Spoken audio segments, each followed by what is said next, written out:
సభాధ్యక్షులు డాక్టర్ వకులాభరణం కృష్ణమోహన్ రావు గారు, former chairman Telangana BC commission, ముఖ్య అతిథులు బిఎస్ రాములు గారు, first chairman of Telangana BC commission, మనందరికీ ఆప్తులు, అదేవిధంగా వేదికపై ఉన్న ఇతర మిత్రులందరూ, వేదిక ముందున్న అందరు మిత్రులకు నమస్కారాలు చెప్తూ, అదేవిధంగా మీడియా మిత్రులకు కూడా శుభాభినందనలు తెలుపుతూ, ఈరోజు మనం ఏర్పాటు చేసుకున్న సమావేశం ప్రధానంగా ఈ 75 సంవత్సరాల భారత రాజ్యాంగం పనిచేసే తీరు దృష్టిలో పెట్టుకొని మనం ఏ విధంగా 75 సంవత్సరాలుగా రాజకీయ అంటరానితనంలో బీసీలు ఏ దిశలో ఉన్నారో అన్న అంశాన్ని, దానికి సంబంధించిన అన్ని సమస్యలను చర్చించుకోవటానికి, అదేవిధంగా ఈ సమస్యల పరిష్కారానికి మార్గం ఏంటో అన్న విషయం కూడా మనం ప్రధానంగా నిర్ణయించుకోవడానికి ఈ సమావేశాన్ని ఏర్పాటు చేయడం జరిగింది. ఈ దేశంలో అనేక సమావేశాలు జరిగాయి, అనేక చర్చలు జరుగుతున్నాయి భారత రాజ్యాంగం పైన. పార్లమెంట్లో కూడా రీసెంట్గా చర్చ జరిగింది. భారత రాజ్యాంగం ఏంటి, భారత రాజ్యాంగం ఏం సూచిస్తుంది, భారత రాజ్యాంగం ఈ దేశాన్ని ఏ విధంగా నడిపిస్తుంది, భారత రాజ్యాంగం ఈ 75 సంవత్సరాల్లో ఏ సామాజిక వర్గాల ప్రజలకు, ఏ ప్రాంత, ఏ రాష్ట్ర, ఏ స్థాయిలో ఉన్న ప్రజలకు, అదేవిధంగా స్త్రీ పురుషులకు ఎలాంటి మేలు చేసింది. ఇంతకుముందే మనం ప్రియంబుల్ గురించి చదువుకున్నాం. ప్రియంబుల్ పైన ప్రమాణం చేసి వాగ్దానం చేశాం.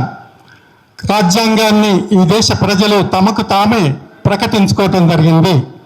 అందులో ప్రధానంగా social justice, economic justice, political justice, equality of opportunities, ఈ ప్రధాన అంశాలు ఈ దేశంలో స్వాతంత్రం వచ్చిన తర్వాత, రాజ్యాంగం డిక్లేర్ అయిన తర్వాత ఏ విధంగా ఈ లక్ష్యాలను ఈ దేశం సాధించడం జరిగింది అన్నదే ప్రధానంగా ఉద్దేశం. ఆ నేపథ్యంలోనే బీసీలు ఇంకా ఎందుకు రాజకీయ అంటరానితనంలో మిగిలిపోయారు అన్న అంశాన్ని మనం చర్చించుకోవాల్సి ఉంది. ప్రధానంగా ఇక్కడ స్వాతంత్రం వచ్చిన తర్వాత, ఎన్నో పోరాటాల తర్వాత మనకు స్వాతంత్రం వచ్చిందన్న విషయం మనకు అందరికీ తెలుసు. సమాజంలోని అన్ని సామాజిక వర్గాలు ఏదో ఒక స్థాయిలో స్వతంత్ర పోరాటంలో పాల్గొని ఈ దేశానికి స్వాతంత్రం రావాలని కలలు కన్నారు. స్వాతంత్రం వచ్చినట్లయితే ఈ దేశంలో ప్రజాస్వామ్య ప్రభుత్వం ఏర్పడుతుంది, ప్రజాస్వామ్య ఫలాలు అందరికీ అందుతాయి, అదేవిధంగా ప్రజాస్వామ్య రీతిలో నిర్ణయాలు తీసుకోవటానికి అందరికీ రాజకీయ భాగస్వామ్యం లభిస్తుంది అని అందరూ ఊహించారు, కోరుకున్నారు, ఆకాంక్షలు కన్నారు, కలలు కన్నారు. ఆ కళలు నిజమయ్యాయా లేదా అనేది మనం పరిశీలించాల్సి ఉంటుంది. ఇక్కడ ప్రధానంగా నేను చర్చించే ముందు ఇద్దరు ముఖ్యమైన వ్యక్తులు రాజ్యాంగ నిర్మాణ సభలో మాట్లాడిన కొన్ని మాటలు మీకు వినిపించాలనుకుంటున్నాను. అందులో ప్రధానంగా మన వెనుక ఉన్న డాక్టర్ బిఆర్ అంబేద్కర్, రాజ్యాంగ నిర్మాత, డ్రాఫ్టింగ్ కమిటీ చైర్మన్, వారు రాజ్యాంగం మొత్తం రాసిన తర్వాత ఏమన్నారో మనం వింటే, ఈ దేశంలో ఉన్న కోట్లాది బీసీ ప్రజలు ఏ స్థాయిలో ఉన్నారు అన్నది తను ఊహించి, ఏం జరగబోతుంది అన్నది, ఈ రాజ్యాంగం వాళ్ళకి ఏం చేయబోతుంది అన్నది ముందే చెప్పినట్లుగా మనకు అర్థమవుతుంది. ఇది వర్బాటం నేను మీకు చదివి వినిపిస్తాను. డాక్టర్ బిఆర్ అంబేద్కర్ దీన్ని 14వ వాల్యూమ్ 1319వ పేజీ లాస్ట్ పేరాలో ఈ అంశాన్ని లేవనెత్తారు. I was very sorry that the Constitution did not embody any safeguards for the BCs. Did not embody any safeguards for the BCs, I repeat. It was left to be done by the executive government on the basis of recommendations of the commissions to be appointed by the President of India. రాజ్యాంగ drafting committee chairman రాజ్యాంగ నిర్మాణ సభలో అనేక అంశాలపైన మాట్లాడుతూ ఆ తర్వాత చివరిలో చెప్పింది ఏంటంటే, ఈ రాజ్యాంగంలో బీసీలకు సంబంధించిన అంశం ప్రధానంగా మెన్షన్ చేయటం జరగబడలేదు అన్న విషయాన్ని చెప్పాడు. చెప్పడమే కాకుండా రాబోయే ప్రభుత్వాలు ఈ బీసీల గురించి పట్టించుకొని వాళ్ళ యొక్క బాగోగులు, వాళ్ళ శ్రేయస్సు, వాళ్ళు అధికారంలో పాల్గొనడానికి తీసుకోవాల్సిన చర్యల గురించి తప్పనిసరిగా వాళ్ళు విధానాల రూపకల్పన చేయాల్సి ఉంటుందిగా చెప్పడం జరిగింది. అంటే కాన్స్టిట్యూషన్ ఏమీ చేయలేకపోయింది, ఆ తర్వాత రాబోయే ప్రభుత్వాలు బీసీల గురించి పట్టించుకోవాలని చెప్పాడు. ఇంకొక రెండో వ్యక్తి ప్రధానంగా పంజాబ్ రావు దేశ్ముఖ్. ఇతను 21/11/1949లో చివరి మీటింగ్లో సమావేశంలో మాట్లాడుతూ ఇంకో భయంకరమైన విజయం మనకు కళ్ళ ముందు ఉంచుతాడు. అదేంటంటే the people who are known as backward communities of India have not been treated as fairly as I would have liked them to be. It would be very desirable that the sympathy which we would show towards the SCs, STs should also in measure be extended to these people who have yet to see any benefits accruing from that we have achieved. ఇది ఇంకొక ప్రధానమైన సమస్య. Punjab Rao Deshmukh senior leader ఏం చెప్తారంటే SC ఎస్టీస్ పైన మనం ఏదైతే ఆలోచన చేయటం జరిగిందో ఆ ఆలోచన బీసీస్ విషయంలో చేయలేకపోయాము. రాజ్యాంగంలో అలాంటి ప్రొవిజన్స్ ప్రత్యేకంగా క్రియేట్ చేయలేకపోయాము. ఇది చాలా సీరియస్ సమస్య అని చెప్పటం జరిగింది. కాబట్టి డాక్టర్ బిఆర్ అంబేద్కర్, పంజాబ్ రావ్ దేశ్ముఖ్ ఈ ఇద్దరు కూడా ప్రధానంగా రాజ్యాంగం ఏం చేసిందో మనం ముందుంచడానికి ప్రయత్నం చేశారు. ఆ తర్వాత ఏం జరిగింది? రాజ్యాంగం కుల సమస్యను పరిష్కరించడానికి ప్రత్యేకంగా ప్రయత్నం చేయలేదు. అంటే కులాన్ని ఈ దేశంలో లేకుండా చేయటానికి ఎలాంటి ప్రొవిజన్ కూడా క్రియేట్ చేయలేదు, కులాన్ని రద్దు చేయలేదు. కానీ కులం అట్లా వదిలేసింది కులాన్ని. కాబట్టి దేశంలో వేలాది సంవత్సరాలుగా కుల పీడితులైన ఏ సమాజాలు అయితే ఉన్నాయో ఆ సమాజాలు కాన్స్టిట్యూషన్ ఏర్పడే నాటికి ఏ స్థితిలో ఉన్నాయి అనేది రాజ్యాంగం రిఫ్లెక్ట్ అవుతుంది. కాబట్టి ఎస్సీ ఎస్టీలకు ప్రత్యేకంగా రాజ్యాంగ ప్రొవిజన్స్ క్రియేట్ చేయడం జరిగింది, కానీ బీసీలను పూర్తిగా విస్మరించడం జరిగింది. పంజాబ్ రావ్ దేశ్ముఖ్ చెప్పటం కాకుండా అనేక మంది మాట్లాడినట్లుగా ఏ విధంగానైతే ఎస్సీ ఎస్టీలు అప్పుడు వాళ్ళ సామాజిక స్థాయి, ఆర్థిక స్థాయి, రాజకీయ స్థాయి ఏ విధంగా ఉండేదో దానికన్నా ఎన్నో రెట్లు అధికంగా బీసీలలో ఉన్న ఎంబీసీ కులాలు కానీ, సంచార జాతులకు చెందిన కులాలు కానీ, అప్పటికే వీళ్ళందరి డేటా 1931 సెన్సస్లో ఉంది. రాజ్యాంగ నిర్మాణ సభ అనుకుంటే ఆ డేటా తీసుకొని ఇంకా వెనుకబడిన వర్గాలు, కులాలు ఏమైనా ఉన్నాయా అని పరిశీలించి వాళ్లకు కావాల్సిన ప్రొవిజన్స్ స్పెషల్గా క్రియేట్ చేయాల్సిన అవసరం ఉండే. కాబట్టి ఎంతో వెనుకబడ్డ సంచార జాతుల కులాలు ఆల్రెడీ ఉన్నాయి. అప్పటికే ఆ తర్వాత విముక్త జాతులుగా వాళ్ళని డిక్లేర్ చేయడం జరిగింది కొంతమందిని, కొన్ని కులాలను. కాబట్టి వాళ్ళని కూడా ప్రత్యేకమైన శ్రద్ధ తీసుకొని వాళ్ళకు కూడా ప్రొవిజన్స్ క్రియేట్ చేయడం జరగలేదు. కాబట్టి ఈ భయంకరమైన నిజాన్ని ప్రభుత్వాలు కప్పిపుచ్చి ఆ తర్వాత వాళ్ళు ఏం చేయబోరో మనం తెలుసుకోవాల్సిన అవసరం ఉంది. రాజ్యాంగం చేసిన ఇంకొక పెద్ద పోరాటం అంటే ఓబీసీలు లేదా బీసీలు అంటే ఎవరు అన్నది స్పష్టంగా డిఫైన్ చేయడానికి ప్రయత్నం చేయాలి. స్పష్టంగా ఓబీసీలు ఎవరు, బీసీలు ఎవరు అనేది స్పష్టంగా డిఫైన్ చేయడానికి ప్రయత్నం చేయలేదు. వాళ్ళు చేసిందల్లా సోషల్లీ అండ్ ఎడ్యుకేషనల్లీ బ్యాక్వర్డ్ క్లాసెస్ను ఓబీసీలుగా పిలవటం జరిగింది. అన్ని కులాలను, అన్ని వెనుకబడ్డ కులాలను ఒకే దాట కట్టి బీసీ, ఎస్సీ, ఎస్టీ మైనారిటీలను అందరినీ ఒకే దాట కట్టి ఎస్సీ ఎస్టీలకు ప్రత్యేకమైన ప్రొవిజన్స్ క్రియేట్ చేయబడ్డప్పటికీ రాజ్యాంగంలో బీసీలకు ప్రత్యేకమైన ప్రొవిజన్స్ క్రియేట్ చేయబడకుండా బీసీలను కొంతవరకు డిఫైన్ చేయడానికి మాత్రమే ప్రయత్నించి సోషల్లీ అండ్ ఎడ్యుకేషనల్లీ బ్యాక్వర్డ్ క్లాసెస్ను బీసీలుగా చేయటం జరిగింది.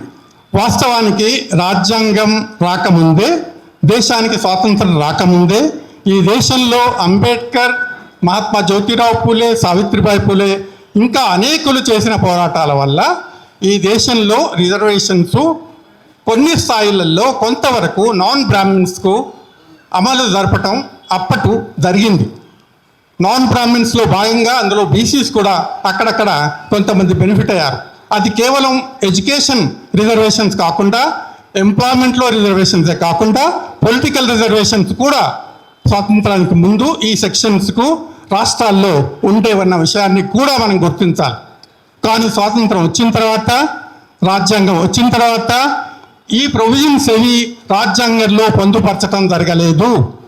జరగకపోవడం వల్ల తమిళనాడులో పెరియార్ నాయకత్వంలో రాజ్యాంగాన్ని తగలబెట్టండి అని ఒక పెద్ద ఉద్యమాన్ని లేవదీయటం జరిగింది. ఎందుకంటే మాకున్న ప్రొవిజన్స్ అన్నిటినీ రాజ్యాంగంలో చేర్చకపోవటమే కాకుండా అంతకుముందున్న కమ్యూనల్ అవార్డ్స్ కానీ, కమ్యూనల్ రిజర్వేషన్స్ కానీ, ఉద్యోగాల్లో రాజకీయ రిజర్వేషన్స్ కానీ నాన్ బ్రాహ్మణ్ సెక్షన్స్కు దక్కకుండా ఈ రాజ్యాంగం చేసింది.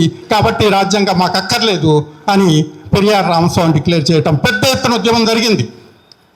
ఆ పెద్ద ఎత్తున ఉద్యమం చూసి నెహ్రూ ఫస్ట్ ప్రైమ్ మినిస్టర్ ఒకేసారి బెంబేలెత్తిపోయాడు. ఎక్కడో పొరపాటు జరిగింది, there is a missing link in the constitution అని చెప్పడం జరిగింది. దట్ మిస్సింగ్ లింక్ ఈ బీసీస్ ఓబీసీస్ని ఇగ్నోర్ చేయడం, అదే జరిగింది. ఆ మిస్సింగ్ లింక్ అనేది ఆ తర్వాత కొనసాగింది.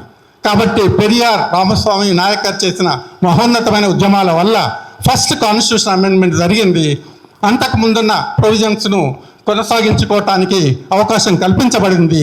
అదేవిధంగా ఏవైతే అంబేద్కర్ గారు చెప్పారో రాష్ట్రాల్లో, కేంద్రంలో ప్రత్యేకంగా కమిషన్స్ ఏర్పాటు చేసుకొని ఆ కమిషన్ చేసిన రికమెండేషన్ ద్వారా కమిషన్ ఐడెంటిఫై చేసిన కులాలను బీసీలుగా గుర్తించి వాళ్ళకి కావాల్సిన ఎడ్యుకేషన్, ఎంప్లాయ్మెంట్, ఇతర రిజర్వేషన్ తీయటానికి ప్రయత్నాలు చేసుకోవచ్చని డిక్లేర్ చేయడం జరిగింది. కాబట్టి అప్పటి నుంచి పోరాటాలు అనేవి కొనసాగుతూనే ఉన్నాయి అన్న విషయం మనం గమనించాలి.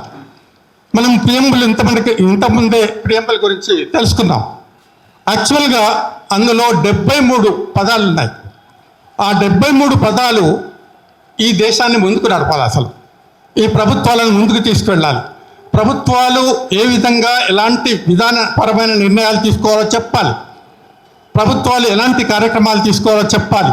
ఏ విధంగా ఈ దేశంలో పూర్తి సమానత్వం అంటే ఒట్టి సమానత్వం కాదు, కంప్లీట్ ఈక్వాలిటీ అని చెప్పడం జరిగింది. కంక్రీట్ ఈక్వాలిటీ అని చెప్పడం జరిగింది. సమానత్వం, సమాన అవకాశాలు అని చెప్పడం జరిగింది. కాబట్టి స్వేచ్ఛ సమానత్వాలు అందరికీ దక్కే విధంగా ఎలాంటి నిర్ణయాలు తీసుకోవాలో చెప్పడం జరిగింది ఈ 73 వర్డ్స్లో. కాబట్టి ప్రభుత్వాలు ఈ విషయంలో ఏం చేశాయి అన్న దానిలో రాజ్యాంగంలో మనకు social justice, economic justice, political justice అన్నాం. కానీ ఆ తర్వాత జరిగింది సోషల్ డిస్క్రిమినేషన్ అనేది నిరంతరంగా కొనసాగుతూ వచ్చింది 75 సంవత్సరాల్లో. అదేవిధంగా ఎకనామిక్ ఎక్స్ప్లాయిటేషన్ అనేది నిరంతరంగా 75 సంవత్సరాల్లో కొనసాగుతూనే ఉంది. పొలిటికల్ మార్జినలైజేషన్ అనేది నిరంతరంగా కొనసాగుతూనే ఉంది. కాబట్టి there is no social justice, there is no economic justice, there is no political justice even after 75 years of constitutional governance in this country అనేది ప్రధానంగా మనం గుర్తుంచుకోవాల్సిన అవసరం ఉంది. కాబట్టి అనేక ప్రొవిజన్స్ ఉన్నాయి ఈక్వాలిటీ గురించి, జస్టిస్ గురించి అనేక ప్రొవిజన్స్ ఉన్నాయి కాన్స్టిట్యూషన్లో. అదన్నీ జనరల్ ప్రొవిజన్స్. ప్రత్యేకంగా ఓబీసీలకంటూ క్రియేట్ చేయబడ్డ ప్రొవిజన్స్ లేవు. జనరల్ డెవలప్మెంట్, జనరల్ వెల్ఫేర్ గురించి మాట్లాడటమే జరిగింది. అంటే దాని అర్థం ఏంటంటే జనరల్ వెల్ఫేర్ అంటే అందులో అందరూ వస్తారని అనుకున్నారు. కానీ ఈ దేశంలో కులాలున్నాయి.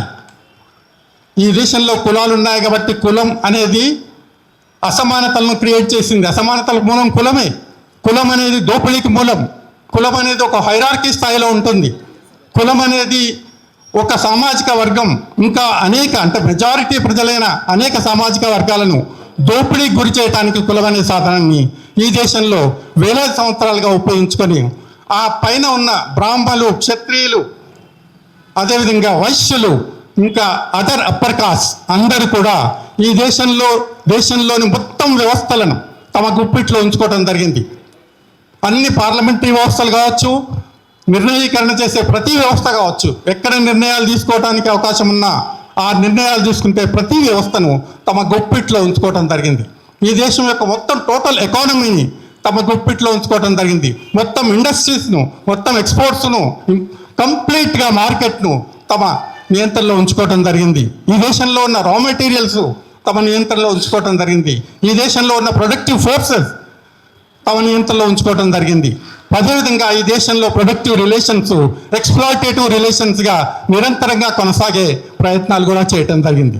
కాబట్టి రాజ్యాంగంలో జస్టిస్ అని పేర్కొన్నప్పటికీ కూడా ఆ తర్వాత వచ్చిన ప్రభుత్వాలు అంబేద్కర్ గారు చెప్పినట్టు వీళ్ళని ముందుకు తీసుకుపోయే ప్రయత్నాలు చేయకుండా ఇంకా మన సమాజాన్ని మొత్తాన్ని వెనక్కి వేలాది సంవత్సరాల వెనక్కి తీసుకుపోవటానికి ఇప్పుడున్న ప్రభుత్వాలు కేంద్రంలో ఎంత పకడ్బందీగా ప్రయత్నాలు చేస్తున్నాయో మనం చూస్తూనే ఉన్నాం. కాబట్టి ప్రభుత్వాలు ఏదైతే తమ బాధ్యతలను రాజ్యాంగం తమకు ఇచ్చిందో వాటిని అమల్లోకి తీసుకురాకుండా ఆ రాజ్యాంగానికి తూట్లు పొడిచే ప్రయత్నం చేశాడు. అంబేద్కర్ గారు ఒక మాట అన్నారు, రాజ్యాంగంలో అనేక తప్పులు ఉన్నాయని ఎవరైనా చెప్తూ ఉండవచ్చు, కానీ వాస్తవానికి రాజ్యాంగంలో తప్పులు లేవు.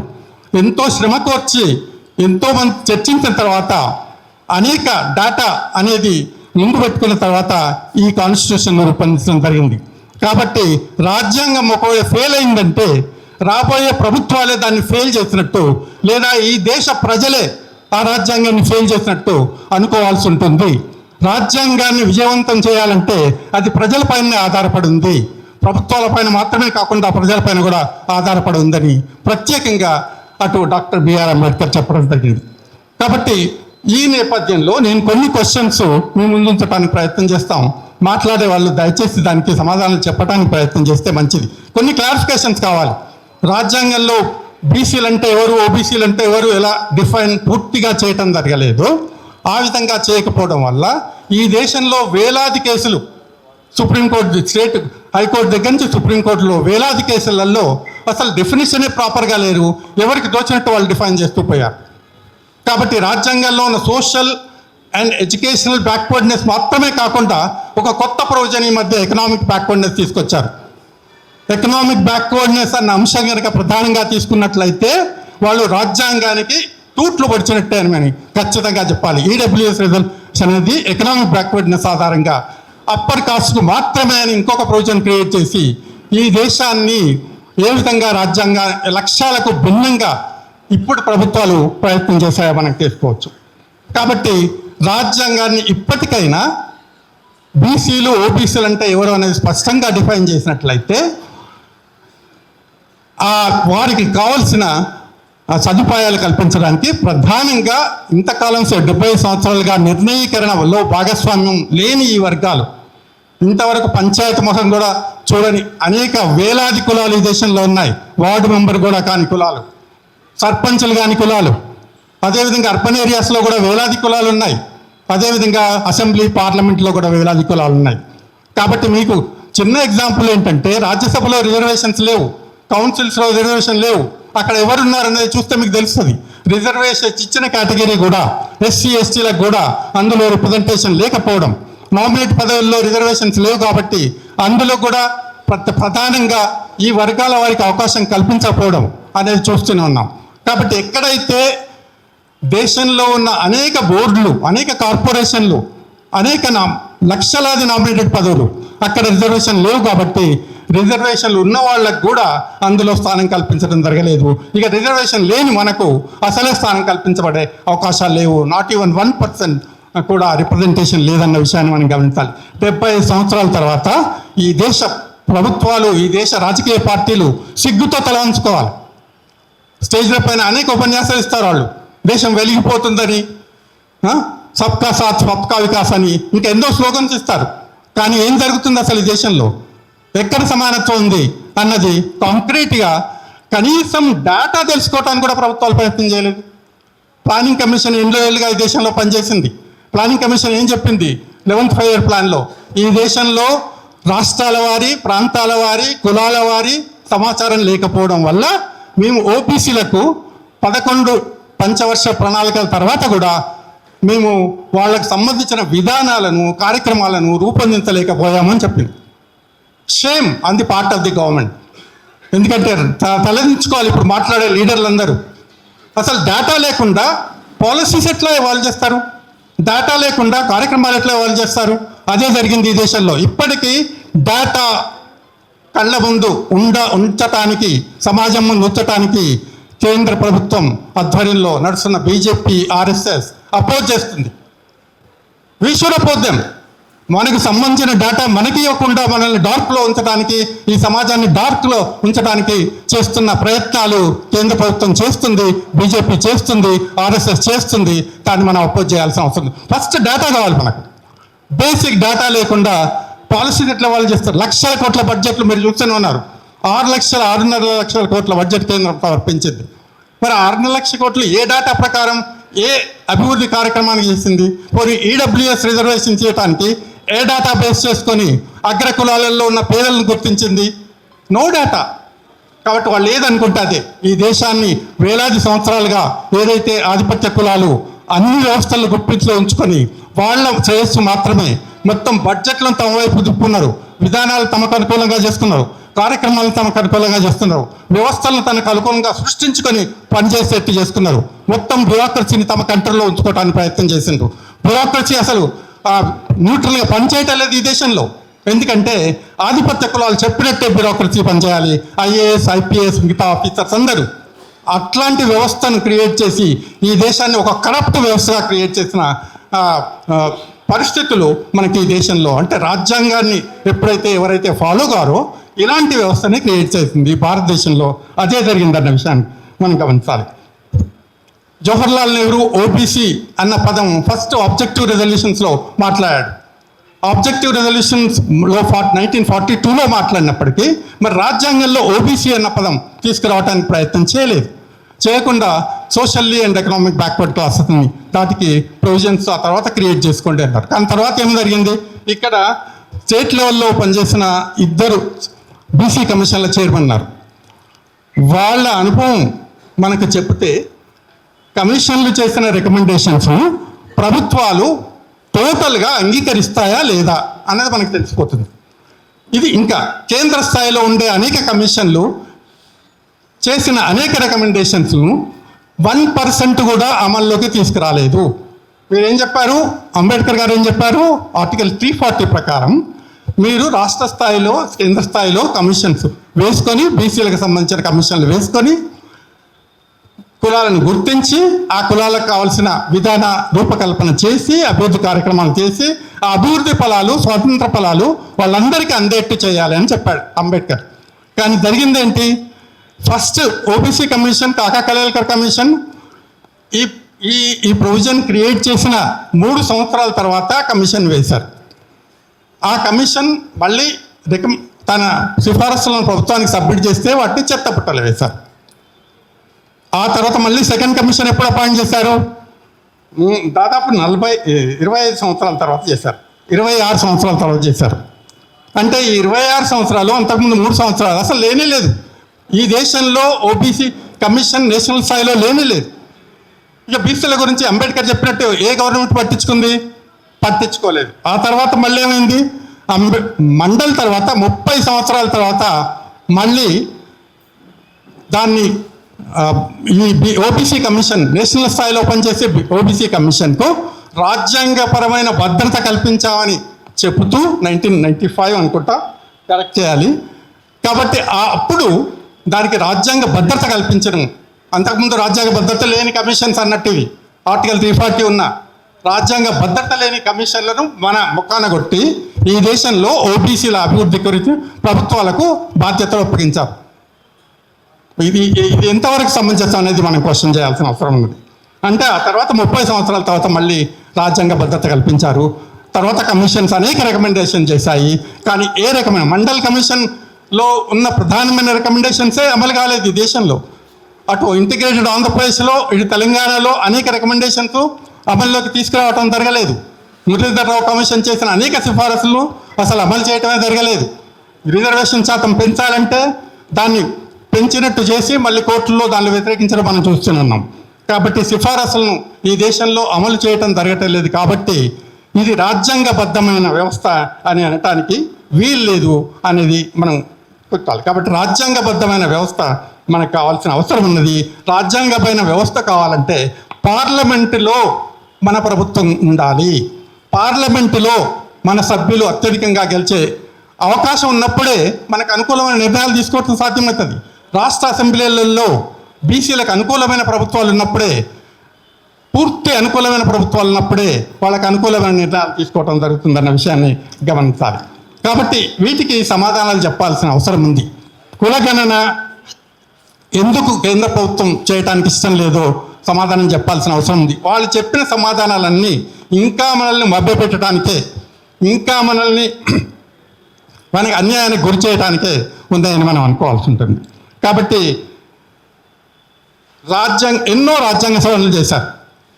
మరి ఓబీసీలకు సంబంధించిన నిర్వచనంలో స్పష్టత ఎందుకు ఇవ్వలేదు? ఓబీసీలకు సంబంధించిన రాజకీయ రిజర్వేషన్లు ఎందుకు ఇవ్వలేదు?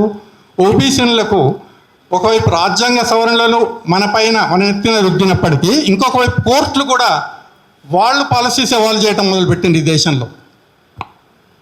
కోర్టులు 50% రిజర్వేషన్లు మించొద్దని, అదొక ఇట్స్ పాలసీ మ్యాటర్. కోర్టులే పాలసీ చెప్తున్నా ఇవాళ రేపు. రాజ్యాంగంలో లేనప్పటికీ లేని అంశాన్ని సుప్రీంకోర్టు ధృవపరిచింది 50% మించొద్దు అని. ఓకే, తర్వాత ఏం చెప్పింది? క్రీమీ లేయర్ పెట్టింది. క్రీమీ లేయర్ కూడా ఎక్కడుంది? రాజ్యాంగంలో లేదు, కానీ కోర్టులే ఇంపోజ్ చేశాయి. అదేవిధంగా ఈడబ్ల్యూఎస్ రిజర్వేషన్ తీసుకొచ్చారు. అగ్రకులాలకే రిజర్వేషన్స్. పేదలంటే ఈ దేశంలో అగ్రకులాలు మాత్రమే అన్నట్టుగా అగ్రకులాల రిజర్వేషన్స్ క్రియేట్ చేయడం జరిగింది. 73rd, 74 అమెండ్మెంట్ చేశారు. ఒకటి గుర్తుంచుకోండి, 73rd, 74 అమెండ్మెంట్లో స్థానిక సంస్థలలో రిజర్వేషన్స్ అమలు చేయడానికి రాజకీయ రిజర్వేషన్, అక్కడ స్త్రీలకు రిజర్వేషన్స్ ఇచ్చారు, చాలా బాగుంది. ఓకే, కానీ బీసీల సంగతి ఏంది?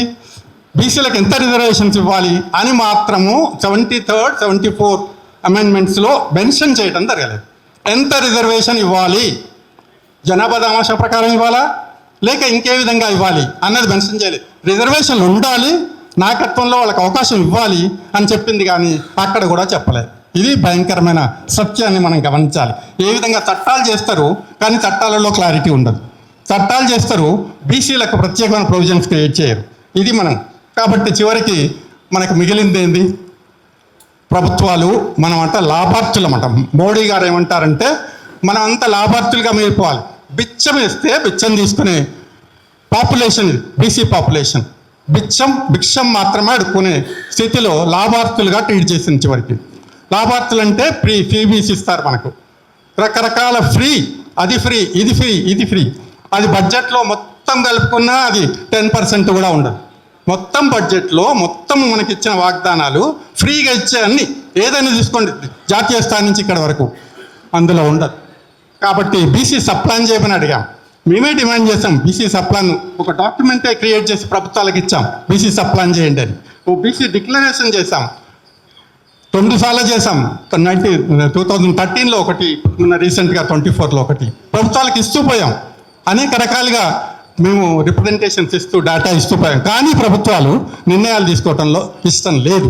కాబట్టి ఈ చిన్న మనకు గొర్రెల పంపిణీ, బర్రెల పంపిణీలు, చేప పిల్లల పంపిణీలు, వృత్తులు చేసుకొని బ్రతకండి, మీకు చదువొద్దు, మీకు వైద్యం వద్దు, మీకు గృహస్థత్వం వద్దు, ఈ విధమైన చర్యలు తీసుకోవటం. అందరికి ఎడ్యుకేషన్ ఇవ్వాలని రైట్ టు ఎడ్యుకేషన్ కాన్స్టిట్యూషన్లో ఉన్నా ప్రభుత్వాలు ఎందుకు ఇంప్లిమెంట్ చేయటం లేదు? ఆదర్శ సూత్రాలలో మొత్తం సమాజాన్ని ఎలా ముందుకు తీసుకోవాలి అని రాజ్యాంగంలో మెన్షన్ చేసిన ప్రభుత్వాలు దాని ఆధారంగా విధానాలు ఎందుకు రూపొందించట్లేదు? వీటన్నిటిని మనం ఈ కుట్రను భగ్నం చేయాల్సిన అవసరం 75 సంవత్సరాల తర్వాతనైనా మనం ఆలోచించాల్సిన అవసరం ఉంది. ఇది రాజ్యాంగం ఫెయిల్ అయిందంటే మన ద్వారానే ఫెయిల్ అయింది. బీసీలకు హక్కులు అనుభవంలోకి రావట్లేదంటే మన ద్వారానే ఫెయిల్ అయింది. మనం అసెప్ట్ చేసుకునేంతవరకు మెజారిటీ ఉంటే ఏం లాభం? సంఖ్యాపరంగా 60% అని చెప్పుకుంటే ఏం లాభం? ఈ 60%లో 10% కూడా ఆర్గనైజ్ కాలేరా? 10% కులాలు కూడా ఒక దగ్గర రాలేరా? 10% కులాలు అవి ఇవ్వండి ఇవి ఇవ్వండి అనికే బదులు 10%, ఆ 20% ప్రజలు మన ఓట్లు మనమే వేసుకుంటాం, మనకు ఒక రాజకీయ వ్యవస్థను క్రియేట్ చేసుకోలేరా? ఇలాంటి ప్రశ్నలకన్నిటికీ ఈ సమావేశంలో అందరూ కలిసి చర్చిస్తారని అనుకుంటున్నాను. కాబట్టి ఈ అవకాశం నాకు ఇచ్చినందుకు డాక్టర్ వకులాభరణం కృష్ణమోహన్ రావు కృతజ్ఞతలు చెప్తూ ముగిస్తున్నాను. Thank you.